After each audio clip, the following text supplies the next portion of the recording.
దేవుడు ఈరోజు ఈ వాక్యం చదువుతున్నప్పుడు అంధకార సంబంధమైన అధికారం నుండి నన్ను ఎలా విడుదల చేశాడని ఆలోచిస్తున్నప్పుడు నా వయసు 14 సంవత్సరాలు. నేను 10వ తరగతి చదువుతున్నాను. అప్పుడే కొత్తగా ప్రారంభించా. ఏంటి తెలుసా? మందు కొడతాం, రెడ్ వైన్ తాగుదాంరా అని ఒక క్రైస్తవుడు అని పేరు పెట్టుకున్న ఒక వ్యక్తి, వాళ్ళు పేరు చెప్పడం నాకు ఇష్టం లేదు, స్నేహితుడిగా వచ్చాడు. వారు ఆంగ్లో ఇండియన్. సావుకులు పెద్దవంటనో వైన్ తాగవా నువ్వు అన్నాడు. స్కూల్ చదువుతున్నా, క్లాస్ రూమ్లో మందు కొట్టి వెళ్ళి క్లాస్లో కూర్చున్నా. ఎందుకంటే దేవుడు మాకు ఇచ్చిన భారీ శరీరం వలన మేము స్కూల్ పిల్లల్లా కనిపించాం. 10వ సంవత్సరంలోకి వచ్చామంటే 10వ తరగతికి వచ్చినప్పుడు ఎద్దుల్లాగా ఉండేవాళ్ళమే, హైట్గా ఉండేవాళ్ళమే. లిబర్టీ పార్క్ అని మా చెన్నైలో కోడంబాకం ఏరియాలో ఒకటి ఉంది, ఒక హోటల్. ఆ హోటల్లోకి వెళ్ళి కూర్చుంటే ఎవరు మమ్మల్ని ఏం అడిగి, చిన్న పిల్లడు అని చెప్పేవాడు ఏమి ఉండదు కదా. దొంగతనంగా వెళ్ళి దొంగతనంగా తాగేసి ఆ రోజు నా జీవితంలోకి పాపము ప్రవేశింపబడింది. మెల్లిగా పాపం ప్రవేశింపబడింది. ఎంత వయసు? 14 సంవత్సరాలు. ఎందుకు? ఆశ. ఈరోజు మన స్నేహితులు మనల్ని ప్రోత్సహిస్తాం, నువ్వు చేయొచ్చు అంటే మనకేం కలుగుతుంది? ఉద్రేకం, ఒక ఆసక్తి. నేను చేయొచ్చు అంట, నేను తాగొచ్చంట, తప్పు కాదంట. అంటే అదేంటో ఈరోజు మందు కొట్టి సిగరెట్ కొట్టి మంచోళ్ళగా అనిపించుకుందాం అనుకుంటున్నారు. ఈరోజు చాలా జాగ్రత్తగా అర్థం చేసుకుందాం. రక్షణ అనేది మనకి ఉచితంగా వచ్చింది. కానీ ఈరోజు నేను కూడా 14 సంవత్సరాల్లో మందు కొడతాం ప్రారంభించిన వాడిని, పాపిని అని తెలుసుకున్న వాడిని ఏం చేస్తాననుకుంటున్నారు? ఏం చేసి ఉంటాను అనుకుంటున్నారు? 99వ సంవత్సరంలో మా చెన్నైలో ఉన్న చర్చిలో ఒక డిసెంబర్ నెల 31వ తారీఖుకి 7 రోజులు ఉపవాసం ఉండి, అయ్యో నేను పాపిని, నేను దౌర్భాగ్యుని, అయ్యో దేవుని దృష్టిలో పాపం చేశాను, అబద్ధాలు ఆడుతున్నాను, మోసం చేస్తున్నాను, మంచి చేయాలని ఆలోచిస్తా. అందరికీ మంచి చేయాలి, నాకు చెడు వద్దు, అడ్డదారులలో వద్దు, న్యాయంగా ఒక షాట్లో పెద్దోడిని అయిపోవాలి, బాగా డబ్బు సంపాదించాలి, అందరికీ మంచి చేయాలి. ఇది గుణం. చిన్నపిల్లని కదా. సాతానేమో మన మంచితనాన్ని చంపడానికి లాగేసుకుంది. దేవుడు ఈరోజు ఈ మాట ద్వారా చక్కగా తెలియజేయాలని ఆశిస్తున్నాడు. ఆయన మనల్ని అంధకార సంబంధమైన అధికారములో నుండి విడుదల చేసి నన్ను విడుదల చేశాడండి. నేను నా పాపములన్నీ ఒప్పుకున్నానండి, మారు మనసు పొందానండి, బాప్తిసం తీసుకున్నామండి. 2000 సంవత్సరము 1వ తారీఖు జనవరి నెల. ఆ కొత్త బాప్తిసంలో మా అన్నగారి తర్వాత నేనే రెండో వాడిని. ఎప్పుడు వెనకాల మొదటి వాళ్ళు చేసే తప్పులన్నీ సర్దుకుని వారు చేసింది మనం చేయకుండా ఉండడానికి సిద్ధపడి నేను వెళ్ళి ములుగుతా. దేవుడు శుద్ధి చేశాడు, పరిశుద్ధపరిచాడు. దేవుడు ఈరోజు నేను ఎందుకు కృతజ్ఞత ఉన్నానో ఈరోజు అర్థం చేసుకోవాలి. ఆయన నమ్మదగిన వాడు, నేను నమ్మదగిన వాడిని కాదు. 2001 సంవత్సరం నుండి మళ్ళా మెల్లిగా నా జీవితంలోకి తాగుడు అలవాటైపోయింది. ఎవరికి తెలియదు ఇంట్లో అని అనుకునేవాడిని, అందరికీ తెలుసు. ఆడపిల్ల కన్నా దారుణంగా చూస్తారు. కాలేజీకి వెళ్తున్నాను, స్కూల్కి వెళ్తున్నానంటే మళ్ళీ ఏమైందంటే 10th స్టాండర్డ్ తర్వాత +1 +2 అంతా +1 వరకే మా అన్న నాతో పాటు వచ్చేవారు. మేమిద్దరం కలిసి బండిలో వెళ్ళేవాళ్ళం అనమాట. ఎందుకంటే పాపంలో ఒప్పుకున్నప్పుడు మన నిజ స్వరూపం ఒప్పుకుంటాం కదా, అప్పుడు అందరి కళ్ళు నా మీద పడిపోయినాయి ఇంట్లో. సో అన్న నన్ను ఏం చేసేవారంటే, అన్న వెళ్ళిన స్కూల్లోనే, ఆదర్శ స్కూల్ అని ఒక స్కూల్లోనే నేను కూడా వెళ్ళి చేరా. అక్కడికి వెళ్ళి చేరినప్పుడు ఉదయకాలము నన్ను అన్న బండి నడపడం, బైక్ నడుపుతా రాదు. నా కొరకు ఆయన బండి నేర్చుకుని నన్ను వెనక్కి కూర్చోబెట్టుకుని తీసుకెళ్ళేవాడు. ఆ బైక్లోకి వెళ్ళి ఆ 1 సంవత్సరము ఎన్నో పోరాటాలు. ఎందుకంటే మంచిగా ఉందాం అనుకున్నా, అయ్యో పరిశుద్ధుడిగా ఉండాలనుకున్నా, నీతిమంతుడిగా ఉండాలనుకున్నా. డాక్టర్ చేసి అందరికీ సాయం చేద్దాము, అందరికీ దీవెనిద్దాము అని బైపీసీ తీసుకుని +1 అంతా బాగా చదివా. అప్పటికే అల్లరి. మంచిగా ఉందన్నప్పుడు మనల్ని ఏం చేస్తారు మనుషులు? నేను తప్పే చేయకపోయినా కూడా తప్పు చేశారని నా మీద వేసేవాళ్ళు. నేను అల్లరి చేసేవాడిని, మా అన్నని వెళ్ళి తిట్టేవారు. న్యాయంగా ఉన్నా, నీతిగా ఉన్నా, తర్వాత మా అన్న +2 అయిపోయింది, వెళ్ళిపోయారు. తర్వాత నేనే కదా రాజుని, ఇంకా నేను ఒక్కనే కదా, మా తమ్ముడు రాలేదు, అక్కడికి రాలేదు. ఆ +1లో ఏమైందంటే వారందరూ నా మీద కళ్ళు పెట్టిన వెంటనే మళ్ళీ నేను కామర్స్ షిఫ్ట్ అయిపోయా. వద్దులే, ఇది చదువు మనకు వద్దులే, డబ్బు సంపాదిస్తానికి అడ్డదారులు కావాలి కదా. ఏం కావాలి? అడ్డదారులు. న్యాయంగా సంపాదించాలి. బాగా చదువుకుంటే వ్యాపారం చేసి డబ్బులు సంపాదించవచ్చు. డాక్టర్ అయితే అన్యాయం చేస్తున్నారు, వద్దు బాబు, ఇదైతే వద్దు, అంత మోసమే, వద్దు అంటే లోక జ్ఞానం ఎక్కువ ఉంది.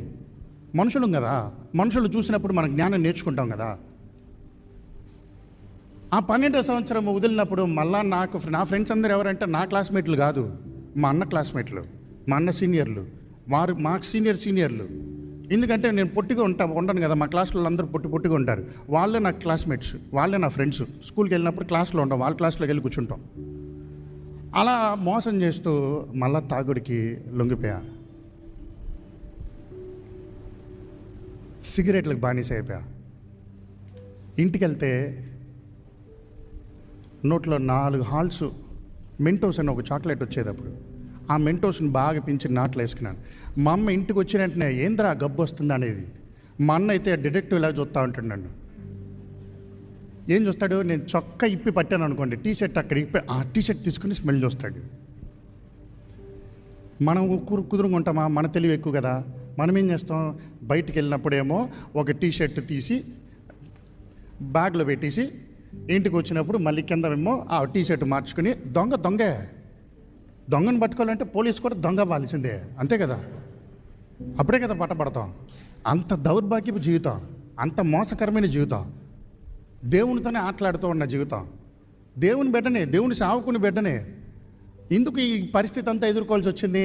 నాన్నగారు పడిన ప్రయాస చూస్తున్నప్పుడు, నాన్నగారు దేవుని కొరకు విశ్వాసంతో చేస్తున్న పోరాటం చూస్తున్నప్పుడు, ఏంటి దేవుడు అంటారు, 24 గంటలు ఉదయకాలం నుండి దేవుని కొరకు పోరాడుతూ ఉంటారు, శ్రమలు పడుతూనే ఉంటారు, కష్టాలు పడుతూనే ఉంటారు. ఎందుకు ఇట్లా చేయాలి? చిన్నప్పటి నుండి చూసాం, ఎన్నో ఆశ్చర్యాలు చూసాం, అద్భుతాలు చూసాం, దేవుని మేలు చూసాం. నాన్నగారికి ఏదన్నా హాస్పిటల్ అడ్మిట్ అయ్యారనుకోండి, నన్నే అడిగేవారు, వాడు ఎక్కడున్నాడు. మా అమ్మగారు కూడా నువ్వు వెళ్ళరా, డాడీ దగ్గర ఉండరా అనేది. ఎందుకు? ఎక్కడికైనా తిరిగితే నేను వెళ్ళిపోయి హాస్పిటల్లో థియేటర్ నుంచి డాడీ వచ్చిన కూర్చొని, దేవా నా పాపాలన్నీ క్షమించయ్యా, అయ్యో నేను ఇంక మీద తాగనయ్యా, అయ్యో ఇంక మీద సిగరెట్ కాల్చినయ్యా, ఇంక మీద అలాంటి స్నేహితుల దగ్గరికి వెళ్ళనయ్యా, వద్దయ్యా అని ఏడ్చుకుంటా బయట ఆ థియేటర్ నుంచి బయటకు వచ్చిన వెంటనే అమ్మాయ్యా బాగానే ఉన్నారు డాడీ అంటే ఏంటి? నేను విశ్వాసంగా లేను దేవునితో, నేను నమ్మకంగా లేను దేవునితో. దేవుడేమో నాకు మాత్రం ఆయన నమ్మకంగా ఉన్నాడు ఈనాటి వరకు. 40 సంవత్సరాలు నేను చెప్పేది, 18 సంవత్సరాలు, 14 నుంచి 18 సంవత్సరాలు, 20 సంవత్సరంల వరకు నా ఇష్టానుసారంగానే జీవించా. కొంచెం భక్తి వస్తుంది కదా, కొంచెం పెద్దోళ్ళు అయ్యాక మనుషుడు ఎవడు, స్నేహితుడు ఎవడు, పాపం ఏంటి, చెడు ఏంటి అని తెలుస్తుంది కదా.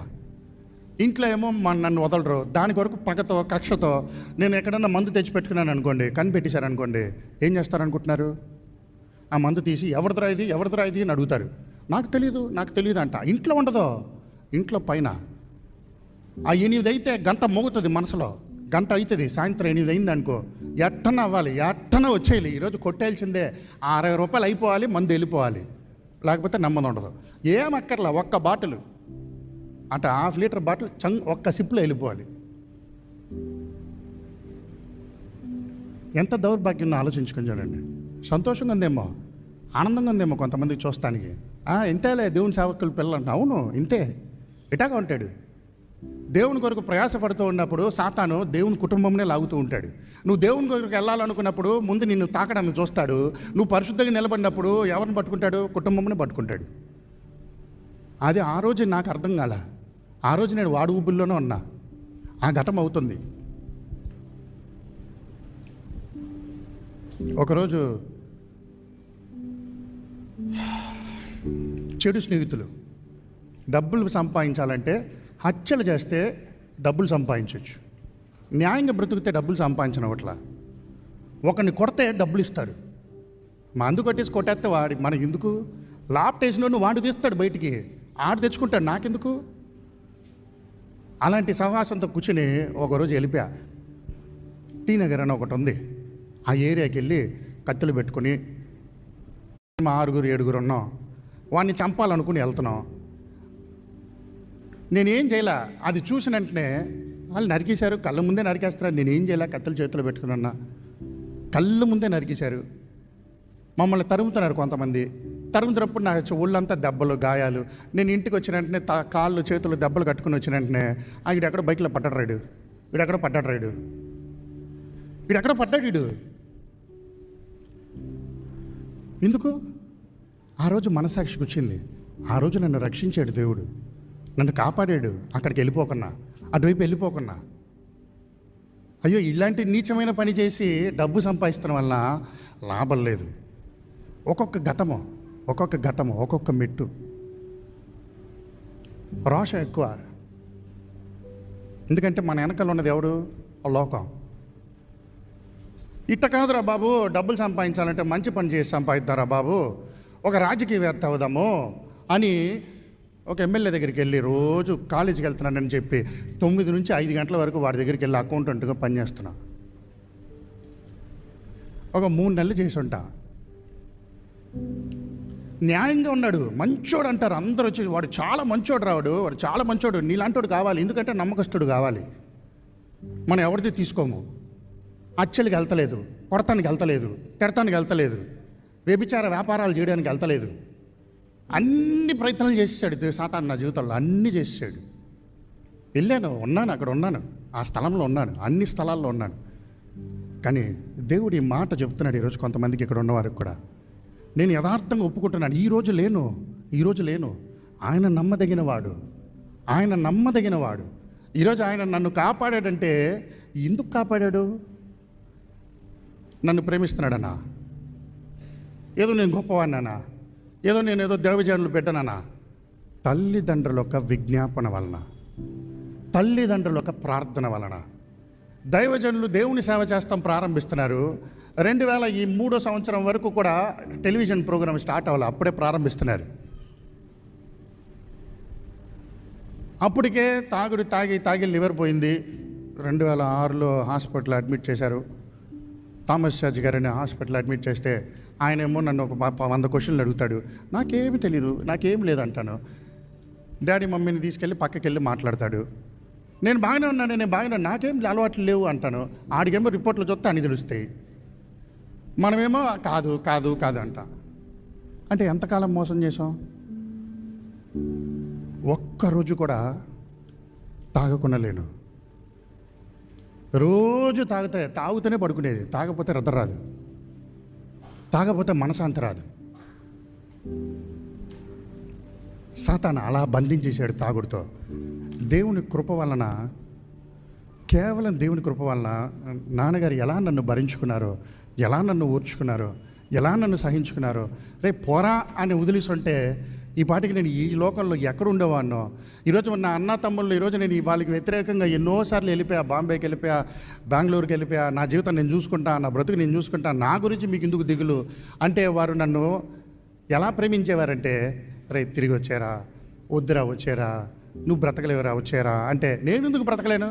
నాకు చేతులు ఉన్నాయి, కాళ్ళు ఉన్నాయి, నాకు స్నేహితులు ఉన్నారు, నాకు డబ్బు ఉంది, అన్యాయపు డబ్బు ఉంది, అన్యాయం సొమ్ము వచ్చేది ఉంది, దొంగతనం చేసే డబ్బు ఉంది. అన్ని రీతిలుగా సాతాను కలవరపరుస్తూనే వచ్చాడు. కానీ ఆయన నమ్మదగినవాడు. ప్రతి పాపపు ఊబుల నుండి నన్ను తప్పిస్తూ వచ్చాడు. నేను తాగుడు మానడానికి ఇంచుమించు ఇది మానలేవు అన్నాడు డాక్టర్ అయితే ఒకసారి నన్ను. దేవుని సన్నిధిలో 2007 సంవత్సరం నేను బాప్టిజం తీసుకున్నాను, మారు మనసు పొందాను, నేను పాపములేంటో తెలుసుకున్నాను, ఒప్పుకున్నాను. మళ్ళా శోధనలో పడిపోయాను, బందీని అయిపోయాను, విలువలేని జీవితంగా మార్చుకున్నాను, లోక మార్గంలో మునిగిపోయి ఉన్నాను. కానీ దేవుని కనికరము, దేవుని దయ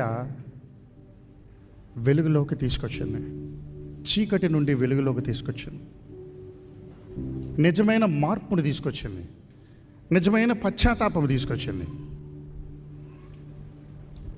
2008 సంవత్సరం నుండి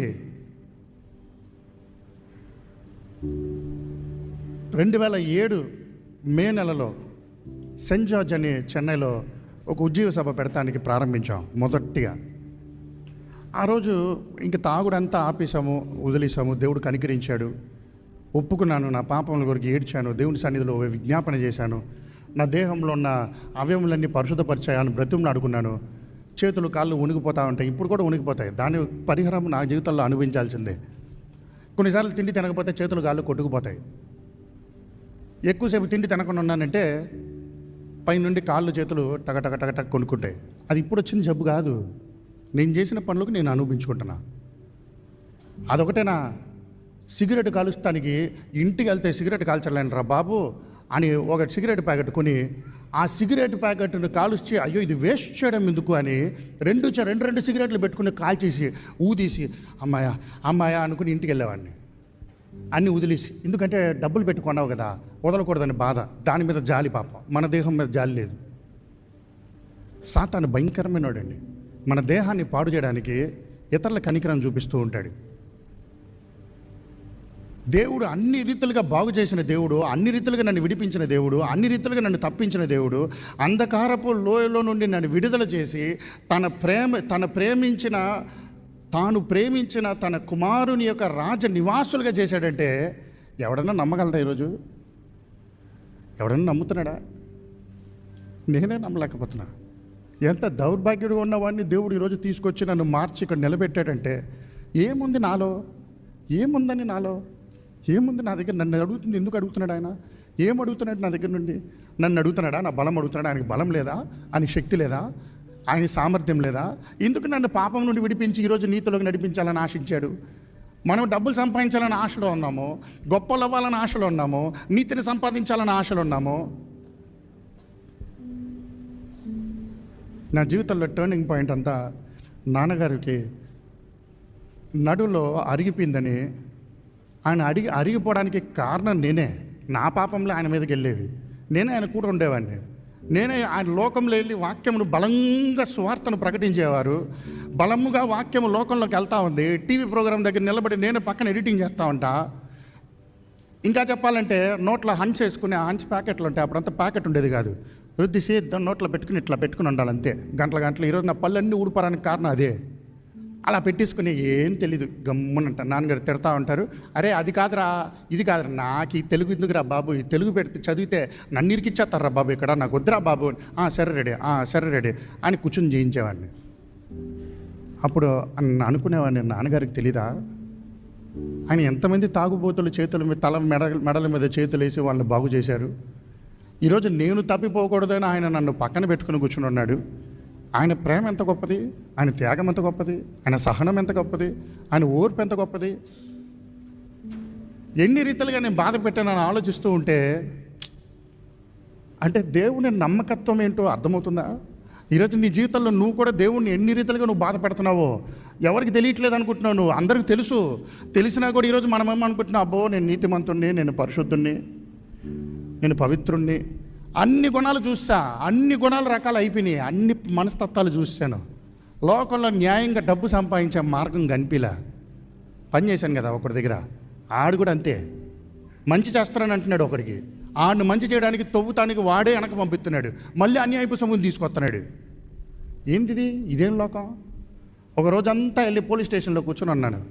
ఆడికి నాన్నగారు అప్పుడు కష్టపడి ఎఫ్డీలో వేసి ఒక గొలుసు కొనిచ్చారు మా పుట్టినరోజులు. అప్పుడు ఆ గొలుసుని తీసుకెళ్ళి ఆడికి లంచంగా ఇచ్చేసి వచ్చి, గొలుసు పోయింది అన్న. ఇంట్లో పైన నుంచి కింద చూస్తున్నారు నన్ను. అంటే ఏంటి? అందరితో రాజీ పడటానికి. ఆడేం చేయగలరు?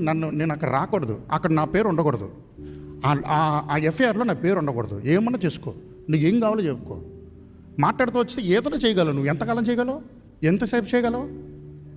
నీకు స్నేహం ఉన్నంతవరకు చేయగలవు. నీ దగ్గర లాభం ఉన్నంతవరకు నీ దగ్గర ఉన్నవాడు ఉంటాడు. ఆ పరిస్థితులన్నీ దేవుడు ఆ రోజు బయలుపరిచాడు, లేకపోతే ఈరోజు ఇక్కడ ఉండేవాడిని కాదు. వాళ్ళు తప్పైన వారని దేవుడు బయలుపరిచాడు. నేను మనుషులు చెప్తే నమ్మలేదు కదా, మనుషులు చెప్తే మనకు బయట కనిపించేది నమ్ముతున్నాం కదా. ఇందుకు దేవుడు కనికరించాడు, ఇందుకు దేవుడు రక్షిస్తూ వచ్చాడు, ఇందుకు దేవుడు మనల్ని భద్రపరుస్తూ వచ్చాడు. ఆయన చేతులతో మనల్ని భద్రపరిచాడు. సాతానేమో పాపంతో మనల్ని నాశనం చేయాలని చూశాడు. ఈరోజు దేవునికి నేను కృతజ్ఞత కలిగి ఉన్నది ఎందుకు తెలుసా? ఆయన నన్ను రక్షించుకున్నాడు. ఆయన కృపతో, ఆయన కనికరముతో, ఆయన సహాయముతో, ఆయన భద్రతతో, ఆయన జ్ఞానముతో, ఆయన కంచెతో. సాతాను మన జీవితంలో ఎన్నో రీతిలుగా కలవరపరచాలని చూస్తాడు. యేసుక్రీస్తులో ఉన్న విజయము ఇది గొప్ప బహుమానము. ఆ బహుమానం ఒకటే మనల్ని శుద్ధి చేస్తుంది, మనల్ని పునరుద్ధరింపజేస్తుంది, మనల్ని నిత్య జీవితంలోకి నడిపిస్తుంది అని తెలుసుకోమంటున్నాడు. ఈరోజు నేను మారడానికి కారణము నా ఇంటి వారి ఒక ప్రార్థనే, నా ఇంటిలో ఉన్న ప్రతి బిడ్డ వారు ఒక చేసిన త్యాగమే. ఆ రోజు నాకు అర్థం కాలేదు, ఈరోజు నాకు అర్థమవుతుంది. ఈరోజు నువ్వు కూడా అర్థం చేసుకునే స్థితిలో ఉన్నావా? దేవుడు పనికి రాని వాడిని నాకన్నా నీచుడుగా ఉన్నావా, లేకపోతే నాకన్నా మంచోడే కదా నువ్వు? ఈరోజు నాలాంటి మోసగాడి కన్నా నువ్వు మంచోడివే కదా. నీకన్నా మోసమైన వాడినే దేవుడు ఈరోజు బాగు చేసి నిలబెట్టుకుంటున్నాడంటే నిన్ను బాగు చేయలేడా? నీ అవసరత తీర్చడా? నీకు సహాయం చేయడా? నిన్ను నడిపించడా? నిన్ను సమృద్ధిలోకి నడిపించడా? నీకు కావాల్సిన క్షేమం ఇవ్వడా? ఆలోచించుకోనండి. ఇదే విజయవాడ పట్టణంలో తాగుడు నుంచి నాకు విడుదల రాలా. ఇదే విజయవాడ పట్టణంలో 2010వ సంవత్సరంలో నాన్నగారు ఒక ఉజ్జీవ సభ పెట్టమన్నారు. ఎక్కడ తెలుసా అది? అక్కడ ఉండేది పెద్ద గ్రౌండ్, ముందు పెరెడ్ గ్రౌండ్స్, ఇప్పుడు లేదు కదా. తెలంగాణ ఇష్యూ ప్రారంభింపబడింది, 2గా విభజింపబడింది. అప్పుడు వచ్చి కూర్చున్నారు మన దొరగారు, ఎవరో ఒక ఎంపీ గారు ఉంటారు, లగడపట్టి ఆయన పేరు అదే. తమ్ముడు నువ్వు పెట్టుకో తమ్ముడు మీటింగు, నేను చూసుకుంటా, నేను ఇక్కడ ఉంటా, చిన్నగా వేసుకుంటా షెడ్, నువ్వు పెట్టుకో తమ్ముడు అన్నాడు ఆయన. నాన్నగారి దగ్గరికి వెళ్ళి, డాడీ ఇట్లా మీటింగ్ పెడుతున్నారు, ఇట్లా వాళ్ళు మన ఉద్యోగ సభలు, మనం ఒక ఎఫ్ఐఆర్ వేస్తే పోలీసు వాళ్ళు తీస్తారంట అని అడిగితే నాన్నగారు, రే దేవుడు పని చేస్తున్నాం, దేవుడు చూసుకుంటాడు, వదిలే. మన న్యాయం కొరకు కదా పోరాడతామంటే నాకు అర్థం కాల. అప్పుడు నేను మానసికంగా బలహీనతం అవుతాము అన్నప్పుడంతా ఏం ఎతుకుతున్నాను? ఇదే విజయవాడలో ఎక్కడ నేను ఓడిపోయానో అక్కడే దేవుడు నన్ను 5 సంవత్సరాలు ఇక్కడ నిలబెట్టాడు. ఈరోజు అర్థం చేసుకోగలరా? ఆ స్థలంలో నేను ఓడిపోయింది ఏంటి? అదే స్థలంలో మందు కొట్టి సహోదరులందరి చుట్టూ చేతులు పట్టుకుని ప్రార్థన చేస్తున్నా. మందు కొట్టి ఏంద్ర దేవుడు అంటారు. ఇదే స్థలము విజయవాడలో ఇదే ఉద్యోగ సభలు పెట్టి ఆ రోజు జరిగిన ఉద్యోగ సభ మొదటి రోజు జరగల. ఆ రోజు రాత్రి నేను పశ్చాత్తాపడి దేవుని సన్నిధిలో నేను విజ్ఞాపన చేసి ఆ రోజు డీవీ మేనర్ హోటల్లో, డీవీ మేనర్ కాదు అది, ఇది గేట్వే హోటల్లో కూర్చుని ఆ రోజు రాత్రి అంతా కూర్చుని దేవుడితో, ఎందుకంటే తాగిన మత్తులో కొంచెంసేపు మత్తు ఉంటుంది కదా, లేచి మెత్తు పోయాక ఆ రోజు పశ్చాత్తాపడి ఆ రోజు నుండి ఈ రోజు వరకు కూడా ఆ తాగుడు నుండి గెలవడానికి ప్రయత్నం చేశా. కానీ ఆ రోజు గెలిచిన వలన ఆ తర్వాత 2 రోజులు ఉద్యోగ సభ బలంగా జరిగింది. అందరూ అనుకునేవారు ఆ ఉద్యోగ సభలకి సాతాను ఆటంకం పడుతుంది, ఎందుకని తెలియలా. నేనే దానికి కారణం, నేనే ఆ ఉద్యోగ సభ ఘనంగా జరగడం, దేవుని ఆత్మలు నడిపించకుండా ఉండడానికి. అది నేను తెలుసుకున్నాను. ఆ రోజు దేవుడి దగ్గర అడిగాను, మొరపెట్టాను, క్షమాపణ అడిగాను. నేను ఈ విజయవాడకి రావడానికి కారణం, 5 సంవత్సరాలు ఇక్కడ ఉండి పరిచర్య చేయడానికి కారణము ఎక్కడ అతకబడిందో అర్థం కావట్లే కొంతమందికి. ఎక్కడ అతకబడింది? 2010వ సంవత్సరం దేవుడు తీసుకొచ్చాడు. నేను ఎక్కడ ఓడిపోతున్నానో అక్కడ నిలబెట్టడానికి దేవుడు ప్రయత్నం చేస్తున్నాడు. మన పాపమును భద్రపరుస్తానికి, మన పాపమును సరిచేసి దాన్ని మనకు లాభంగా మారుస్తానికి. మన జీవితంలో దేవుడు అడుగుతుంది ఏంటో నీకు తెలుసా ఈరోజు? అందుకే నేను మొదటిగా చెప్పేదంతా కూడా నన్ను రక్షించుకున్నందుకు కృతజ్ఞత కలిగి ఉన్నాను. ఈరోజు ఈ కృతజ్ఞత కూడిగా దేవుడు నన్ను రక్షించాడు. ఇందుకు పనికిరానివాడిని, అర్హత లేనివాడిని, యోగ్యత లేనివాడిని. ఈరోజు నేను ప్రార్థన చేస్తే స్వస్థత కలుగుతున్నాయి. ఈరోజు నన్ను తాకితే అంటే స్వస్థత కలుగుతుంది అంటుంది తల్లి. అమ్మ సాక్ష్యం చెప్పాకమ్మ నీకు దండం పెడతానంటున్నా అంటే ఎందుకు? ఎవరు శుద్ధి చేశారు? ఎవరు కడిగారు? నేను కడుక్కున్నానా?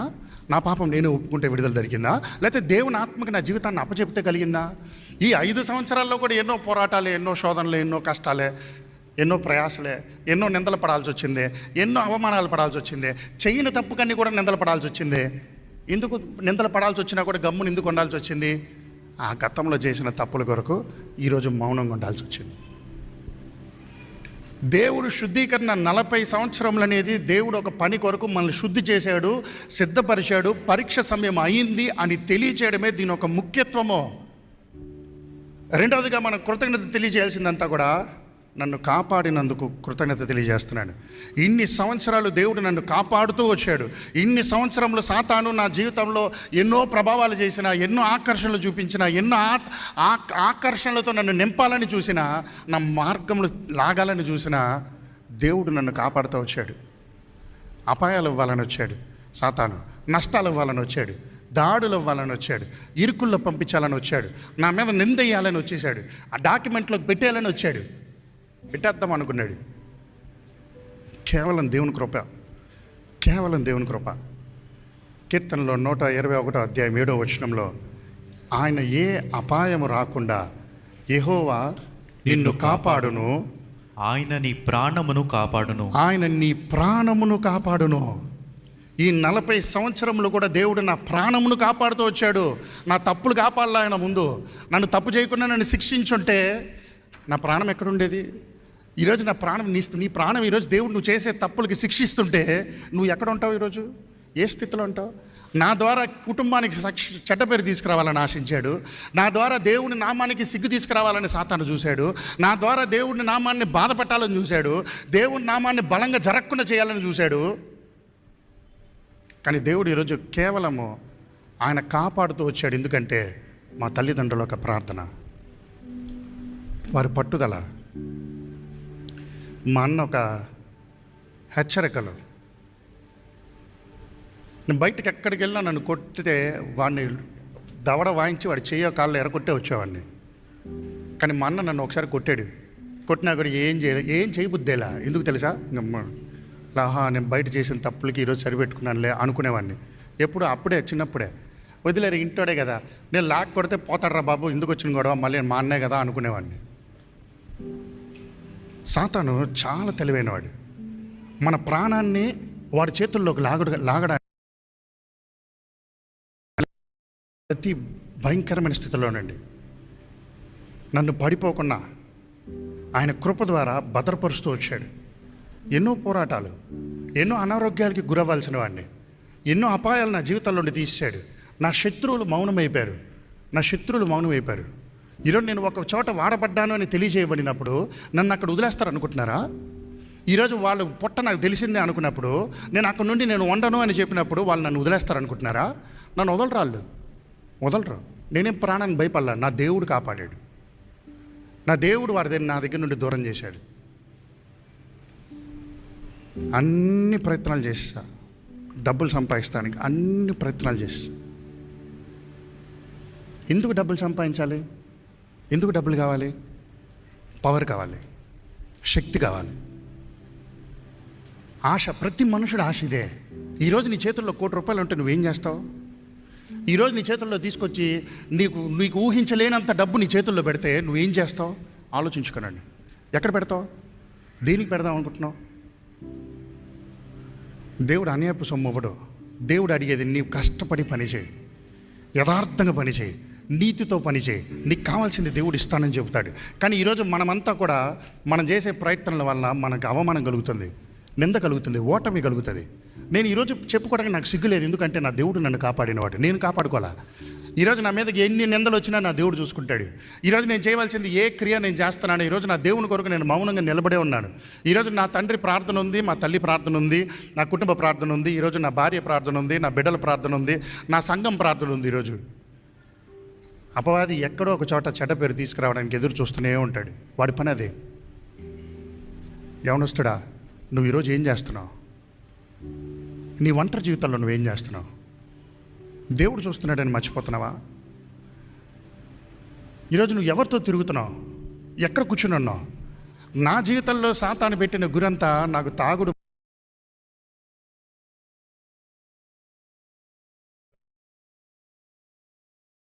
మనల్ని శుభ్రపరిచాడు అంతే. ఈరోజు నా జీవితంలో ఈ 40 సంవత్సరాల్లో దేవుడు నన్ను ఒక పని కొరకు ఏర్పాటు చేశాడు అంతే. ఇంకా పని పరిపూర్ణం అవ్వలేదు.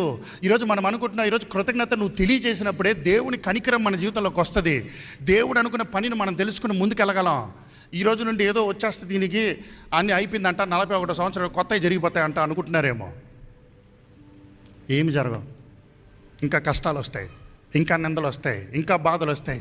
కానీ దాన్ని ఎదుర్కోవడానికి నేను సిద్ధమే. ఎందుకు తెలుసా? నన్ను కాపాడింది, నన్ను రక్షించింది నా క్రీస్తు. ఆ క్రీస్తు ద్వారా దేవుడు నన్ను రక్షించాడు. ఆ క్రీస్తు వలన నేను రక్షింపబడ్డాను. ఆయన రక్తం ద్వారా ఈరోజు నేను రక్షింపబడ్డాను. ఈరోజు నాకు కృతజ్ఞత మరొక విషయంలో నేను చెప్పాల్సింది, ఎందుకంటే ఆయన మార్గదర్శకుడుగా ఉన్నాడు కాబట్టి నా జీవితంలో దేవుడు నన్ను సరైన మార్గంలో నడిపిస్తూ వచ్చాడు కాబట్టి ఈరోజు నేను నిలబడగలిగాను.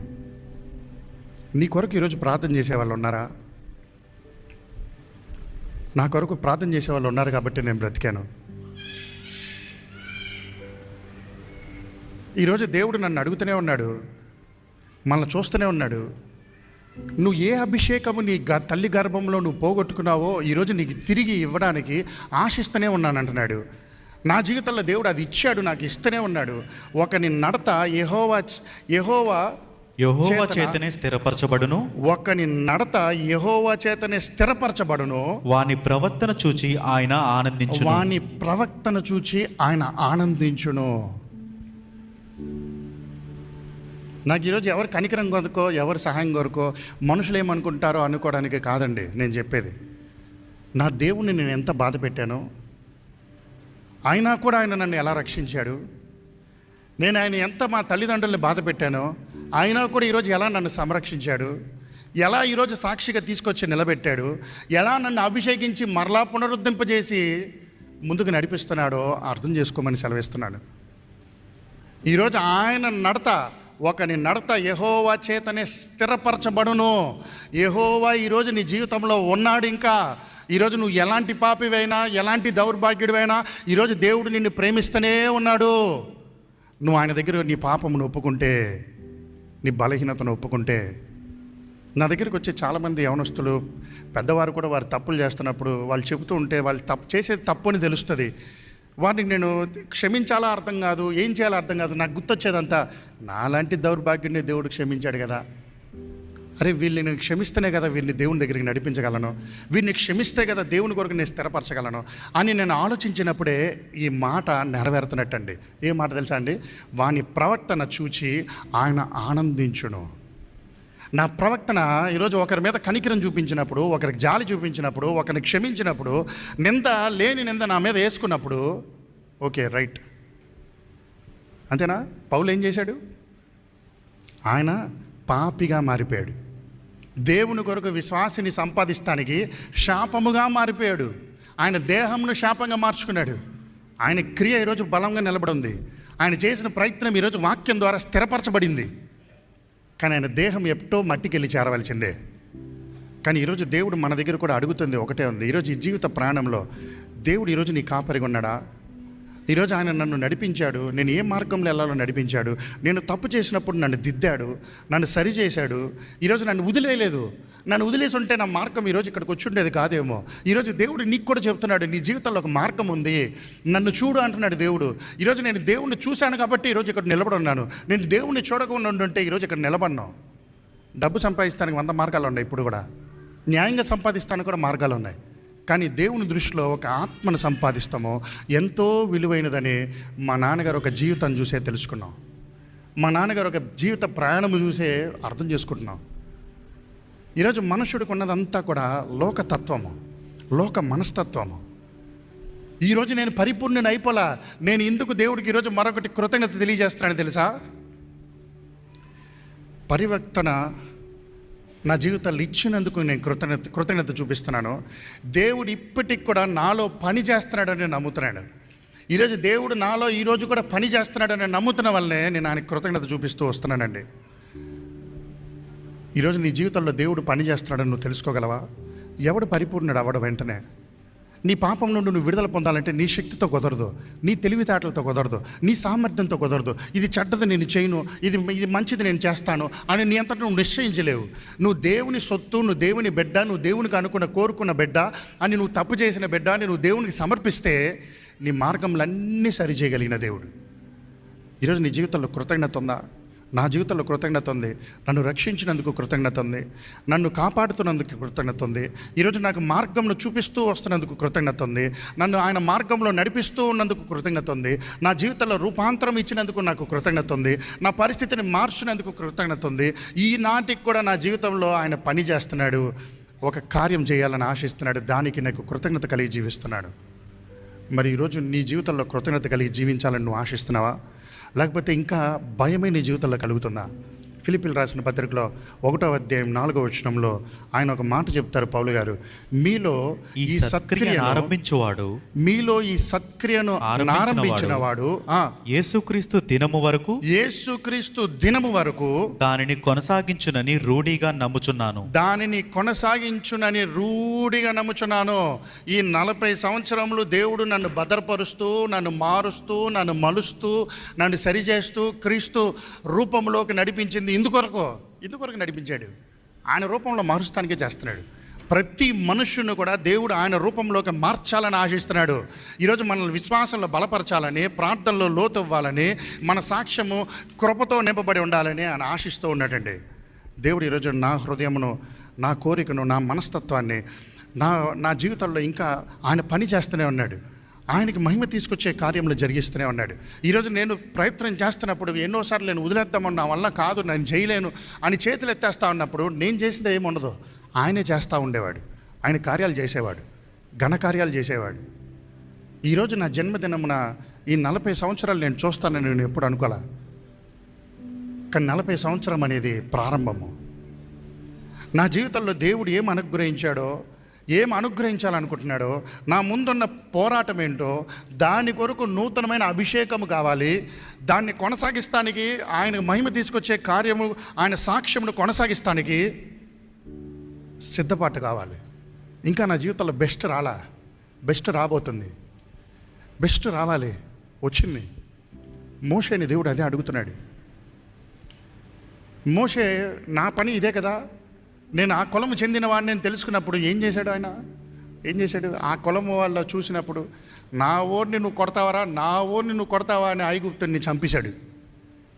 దేవుడు అన్నాడు, నా చిత్తం నువ్వు ఎలా చేస్తావు? నేను చేయమన్నప్పుడు నువ్వు చేయాలి, కానీ నీ అంతటి నువ్వు ఎలా చేస్తావని 40 సంవత్సరాలు అరణ్యంలో పడేశాడు. అరణ్యంలో పడేశాక ఏం చేశాడు? తర్వాత ఆయన మండుచున్న పొదతో ఆయన ఆకర్షించుకుంటున్నాడు. అప్పుడు మోషేని అడుగుతున్నాడు దేవుడు, ఏముందయ్యా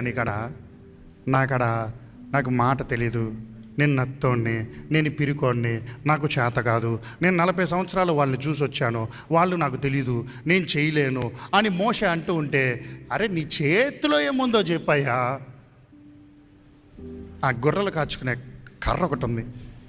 నేను 80 సంవత్సరాలు ముసలోని, నా దగ్గర శక్తి లేదు. 40 సంవత్సరాలు ఆయన ఫరో దగ్గర ఉన్న స్థలంలో నిలబడి ఉన్నాడు. అక్కడ అరణ్యంలోకి తోసివేయబడ్డాడు. కానీ 40 సంవత్సరముల తర్వాత 80 సంవత్సరంలోనే దేవుడు వాడుకున్నాడు, ఆయన్ని నిలబెట్టాడు. ఆయన్ని 40 సంవత్సరాలు అనేది ఒక వ్యక్తికి దేవుడు ఇస్తున్న పరిపూర్ణత. నేను భయపడేదంతా ఒకటే, నేను ఇంకా ఆ మోషే 40 సంవత్సరంలో మొదటి స్థితిలో ఉన్నానా, లేకపోతే ఆ రెండో 40 సంవత్సరంలో క్రియలోకి నేను వచ్చానా? మన జీవితంలో మీరు 40 రోజులు ఉపవాస ప్రార్థనలో ఉంటున్నారో లేదో నాకు తెలియదు, కానీ ఈ లెంట్ సీజన్లో మీ జీవితంలో దేవుని దృష్టిలో ఏదైనా మన జీవితంలో మార్చగలడు. 40 అనేది చాలా ముఖ్యమైనది. నీ జీవితంలో 40 గంటలు ఉండొచ్చు, 40 నిమిషాలు ఉండొచ్చు. నీ పరిస్థితిని మార్చగలడు, నీ స్థితిని మార్చగలడు. ఈరోజు నువ్వు చేయలేనని చెప్పేది దేవుడు చేయిస్తానని చేస్తావని చెబుతున్నాడు. నన్ను ఆడుకుంటున్నాడు దేవుడు. నాకు తెలుగు చేత కదా, నత్తోడిని. మా నాన్నగారు నన్ను పక్కన కూర్చొని షూటింగ్ పాటల ప్రోగ్రాం తీయించేవారు. తిట్టి మీరు ఆ రికార్డింగ్లన్నీ చూస్తే నవ్వుతారనమాట. ఒక మాట చెప్పమంటే నోరు తిరిగేది కాదు. 2010-11లో ఎలా ఉండేదో ఆలోచించుకొని చూడండి. దేవుడు ఈరోజు నిలబెట్టాడు, వాడుకుంటున్నాడు. ఎలా వాడుకుంటున్నాడో నాకు తెలీదు, నాకు చేత కాదు. ప్రతిరోజు నాకు ఒక పోరాటమే, ప్రతి ఆదివారం ఒక పోరాటమే. ప్రతిరోజు విశ్వాసాలకు వాక్యం తెలియజేయాలంటే వారి మనసును ఆలోచించినప్పుడు, వారి సమస్యలు ఆలోచించినప్పుడు, వారి బాధలు ఆలోచించినప్పుడు, వాళ్ళ ఒక మనస్తత్వాన్ని తెలుసుకున్నప్పుడు, ఇంత మూర్ఖంతో ఉన్న విశ్వాసులు ఉంటారా అనుకున్నప్పుడు, ఓహో వాళ్ళకన్నా నేను ఎంతో దౌర్భాగ్యుని కదరా బాబు, నాలాంటి వాడినే మార్చుకుంటే వాళ్ళు ఎందుకురా మార్చాడు దేవుడు. అప్పుడు నేనే ఇంకా సరిగ్గా చెప్పట్లేదేమో, ఇంకా నేనే ఉన్నది యథార్థంగా చెప్పలేకపోతున్నానేమో అనే భారమే కలిగేది నాకు. ఇక్కడ దేవుడు ఒకరోజు నిరూపిస్తాడు, అనుమానం లేదు. ఆయన కార్యం నిరూపిస్తాడు. ఆయన కార్యం నిరూపించబడాలంటే ఈరోజు నేను అడిగేదంతా మీ సహాయం అడుగుతున్నాను, ప్రార్థన అడుగుతున్నాను. మీ ప్రార్థన సహకారం అందిస్తే దేవుడు రాబోయే దినంలో ఈ విజయవాడ పట్టణం అనే కాదు, కానీ ఆయన అనుకున్నది ఆయన చేస్తాడు. నేను విజయవాడ పట్టణము ఏదో గొప్పగా సంఘాలు పెట్టేయాలి, ఏదో ఇది చేసేయాలి, అది నా పని కాదు.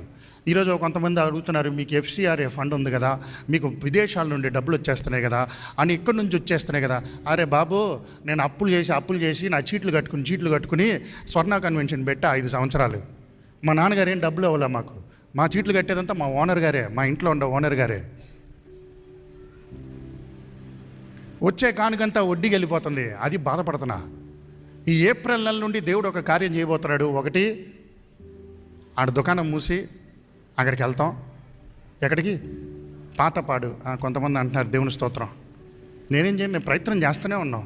ఈ నెల ఏంటి 3 నెలల నుండి ప్రయత్నం చేస్తున్నాం స్థలం కొరకు. విశ్వాసులైతే సంఘస్థులైతే కింద మీద పడుతున్నారు. ఎందుకు ఇంత పోరాటము? నా విధేయతే కదా. దేవుని పని అప్పు చేసి చేయమన్నాడు దేవుడు? లేదు కదా. దేవుడి దగ్గర నేను అడుక్కుంటా. ఈ 31వ తారీఖు నుంచి 1వ తారీఖు నుండి సంఘంలో ఒకరికి అప్పచెప్పి, సంఘస్థులు విశ్వాసులకు అప్పచెప్పి, దేవుడు కార్యాలు చేసిన వారికి అప్పచెప్పి దాన్ని క్రమపరిస్తే లోటు లేదు, కరెక్ట్గా సరిపోతుంది, వచ్చింది సరిపోతుంది. ఎవరు చేస్తాడు ఈరోజు సభ? ఎందుకు పెట్టాలి ఉద్యోగ సభలో? మా పేర్లుకా, మా గొప్పలుగా? మా పేర్లకి గొప్పలకి డబ్బులు సంపాదిస్తానికి మార్గం ఉంది అంటున్నాను కదా. నాకు చేతులు బాగానే ఉన్నాయి, కాళ్ళు బాగానే ఉంది, తలాంత ఉంది, మాట్లాడగలను, చదువు ఉంది, ఏదైనా చేయగలనే. ఎందుకు ఇది చేయాలంటున్నాను? నేను అది చేయట్లేదు. డబ్బు సంపాదిస్తానికి కాదు సేవ చేసేది, ఆత్మలు సంపాదిస్తానికి కూడా సంఘంలో ఉన్నవారు అనేక మంది ఈరోజు ఎంతోమంది విధమైన సంఘాల్లోకి వెళ్ళిన వారు వచ్చేవారు. అక్కడికి వెళ్ళమని చెప్పి పంపించిన వాళ్ళు చాలామంది ఉన్నారు. నాకు తెలియకుండా ఈరోజు కావాలని చెప్పి కూర్చున్న వారు కొంతమంది ఉంటారు. నిజం చెప్పరు. ప్రార్థన చేయమన్నప్పుడేమో మేము అక్కడే సరిలేదు, ఇది సరిలేదు, మమ్మల్ని చూసుకోలేదు, సేవకులు మమ్మ కొరకు ప్రార్థన చేయలేదు, మాతో గడపలేదు అంటే ఏం చెప్తున్నారు వాళ్ళు? సాకులే కదా.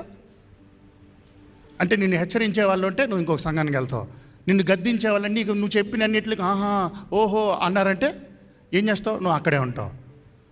వాక్యం ఏం చెబుతుందో అది చేయాలి. అందుకొరకే మీ ప్రార్థనలో దేవుని కార్యం అడుగుతున్నాం, దేవుని సహాయం అడుగుతున్నాం.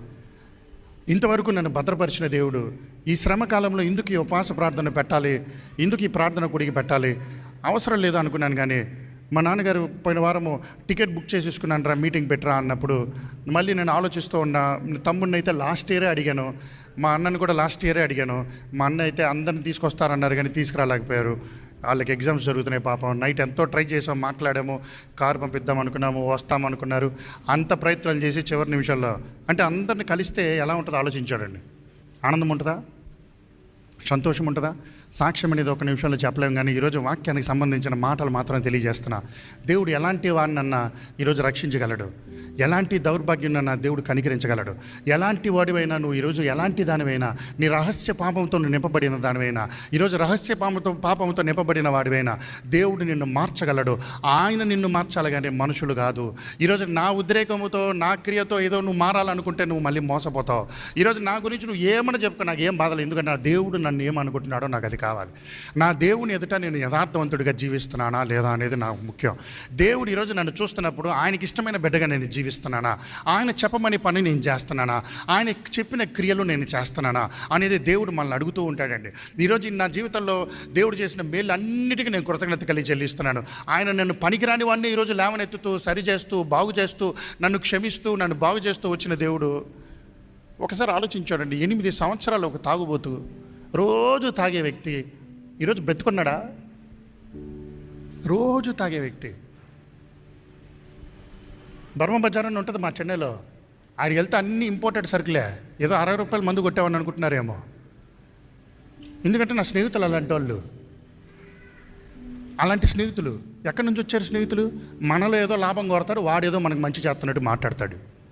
మన దగ్గర ఏదో లాభం కోరతారు, మన దగ్గర ఏదో మంచి చేస్తున్నట్టు చెప్తారు. అలాంటి దౌర్భాగ్యుడిని అంటే రోజు చేసేవాడినే, దేవుడిని బాధ పెట్టిన వాడిని దేవుడు ఇలా రక్షించి తీసుకొచ్చి నిలబెట్టాడంటే, దేవుడు ఈరోజు నువ్వు దేవుని దృష్టిలో ఎన్ని పాపాలు చేస్తున్నావు? రోజు రోజుకి అదే పోనోగ్రఫీకి బానిస అయిపోయి ఉన్నావు. అదే అబ్బో వీడు తాగుబోతారా, వీడు చెడ్డ తాగుబోతారా అంటున్నావు. మరి నీ పోనోగ్రఫీ దేవుడు చూడట్లేదా? నీంతటి నీ శరీరాన్ని, దేహాన్ని నువ్వు పాడు చేస్తుంది దేవుడు చూడట్లేదా? దేవుడు పాపమనే అంటున్నాడు. ఈరోజు నీ సొంత ఇష్టాలతో నువ్వు నీ కోరికలతో నింపబడి ఉన్నది దేవుడు చూడట్లేదు అనుకుంటున్నావా? నీ అసూయ, నీ కుళ్ళు దేవుని చిత్తంను నెరవేర్చనివ్వట్లేదని మీరు అనుకుంటలేదా? దయచేసి ఈ సమయంలో మోకరించగలిగిన ప్రతి ఒక్కరు మోకరిద్దాం. ఈ ఈ ఒక కృతజ్ఞత కూడిక అంతా కూడా ప్రార్థనతో నింపబడాల్సిందే. ఇంతసేపు మనం ప్రార్థన ఆరాధించాము. ఆయన వాక్యమును చూస్తున్నప్పుడు నా జీవితాన్ని నేను తెలియజేస్తున్నాను, నా సాక్ష్యం చెప్పను, కానీ ఈరోజు నా జీవితం యథార్థంగా ఉన్నది తెలియజేస్తున్నాను. కేవలం ఈరోజు రక్షింపబడింది ఆయన కృప వల్లనే. ఈరోజు నన్ను అలాంటి దౌర్భాగ్యాన్ని రక్షించిన దేవుడు నన్ను కూడా రక్షిస్తానికి, ఇంకా మన పనిని కరముట్టిస్తానికి ఆయన నమ్మదగిన వాడు. ఈరోజు ఆయన మాట ఇస్తే నెరవేర్చేవాడు.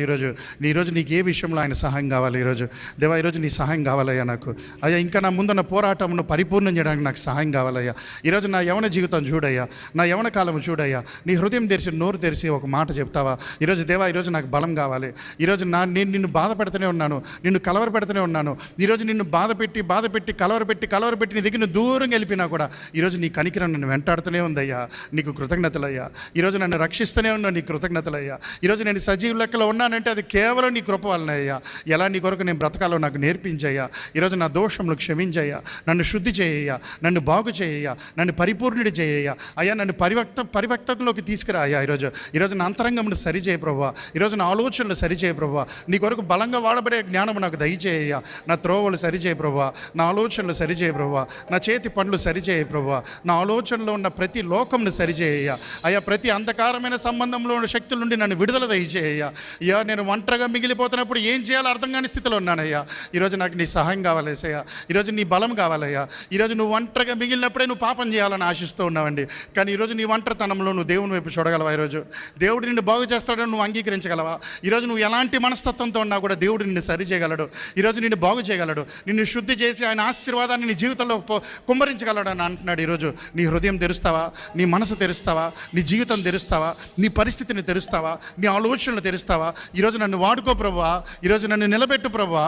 నా జీవితాన్ని మాదిరిగా చేయ్యా. నా ఇంటిలో ఉన్న వారికి దీవెనకరంగా చేయ్యా. ఎంతసేపు నా గురించి ఆలోచిస్తూ ఉన్నానయ్యా, ఎంతసేపు నా స్వార్థం గురించి ఆలోచిస్తూ ఉన్నానయ్యా, ఎంతసేపు ఒకడికి ఎలా కీడు చేయాలో ఆలోచిస్తూ ఉన్నానయ్యా, ఎంతసేపు మనుషుల లాభం ఎలా దుర్జురుకోవాలని ఆలోచిస్తూ ఉన్నానయ్యా. అయ్యా, నాకు మనుషుడిది కాదయ్యా నాకు కావాల్సింది. అయ్యా, నాకు నీ దీవెన కావాలయ్యా, నీ క్షమాపణ కావాలయ్యా, నీ స్వస్థత కావాలయ్యా, నీ విడుదల కావాలయ్యా, నీ సమాధానం కావాలయ్యా, నీ క్షేమం కావాలయ్యా, నీ సంకల్పం కావాలయ్యా. ఈరోజు నన్ను మార్చు ప్రభువా, నా అంతరంగము మార్చు ప్రభువా. నాకు కృతజ్ఞత దయచేయ ప్రభువా, స్తుతి దయచేయ్యా. నాలో లేని దాన్ని చూసి నేను కంగారు పడుతూ అనవసరమైన శోధనలో, చిక్కుల్లో, ఇరుకుల్లో, బాధల్లో, నిందల్లో, అవమానాల్లో పడిపోతున్నానయ్యా. ఈరోజు నాకున్నదంతా నువ్వు ఎన్నో ఇచ్చావయ్యా. నాకున్నవేంటో నేను లెక్కేసి చూసుకుంటే ఎన్నో ఉన్నాయ్యా. నీకు వందనాలు వేసయ్యా. ఈరోజు నీతో ఎలా బ్రతకాలో నాకు నేర్పించవా. ఈరోజు నన్ను సరిచేయవా, నన్ను బాగు చేయవా, నన్ను శుద్ధి చేయవా. ఈరోజు నా మనస్తత్వంలో ఏ లోకం ఉందో ఆ లోకం తీసివేయ్యా. ఈరోజు నువ్వు ఎన్ని సంవత్సరాలు నీ జీవితంలో ఉన్నా ఆ పాపముని ఈరోజు విడుదల ఇవ్వగలిగింది క్రీస్తు ఒక్కడే. ఆ క్రీస్తు ఈరోజు నిన్ను విడుదల చేయడానికి ఆశిస్తూ ఉన్నాడు. ఈరోజు నువ్వు ఎలాంటి దౌర్భాగ్యుడివైనా, ఎలాంటి మోసగాడివైనా, ఎలాంటి మోసగత్తివైనా, ఈరోజు ఏ కుయుక్తితో దేవుని దగ్గరకు వచ్చినా దేవుడు ఒక్కడే నిన్ను శుద్ధి చేయగలడు. నీ పక్కన ఉన్నవాడికి నీ మనస్తత్వం తెలియదు, కానీ నీ దేవునికి అంతా తెలుసు. మనం మర్చిపోతున్నావు. నీ దేవుడికి ప్రతి క్రియ, నీ జీవితంలో ఉన్న క్రియ తెలుసు, నీ ఆలోచనలు తెలుసు, నీ త్రోవలు తెలుసు, నీ ఊహలు తెలుసు, నీ భ్రమ తెలుసు, నీ ప్రయత్నం తెలుసు, నీ చేతులు తెలుసు, నీ పరిస్థితి ఆయనకి తెలుసు కదా. నువ్వు ఆయన దగ్గర నుండి ఎలా దూరంగా వెళ్ళిపోగలవు, ఎలా నువ్వు ఆయన దగ్గర నుండి దాగి ఉండగలవు. ఈరోజు ఆయన చిత్తముతో నిన్ను ఆకర్షించుకున్నాడు. ఈరోజు ఒక ఉద్దేశంతో ఆకర్షించాడు. అయ్యా, నన్ను రక్షించినందుకు నీకు వందనములయ్యా. అయ్యా, నన్ను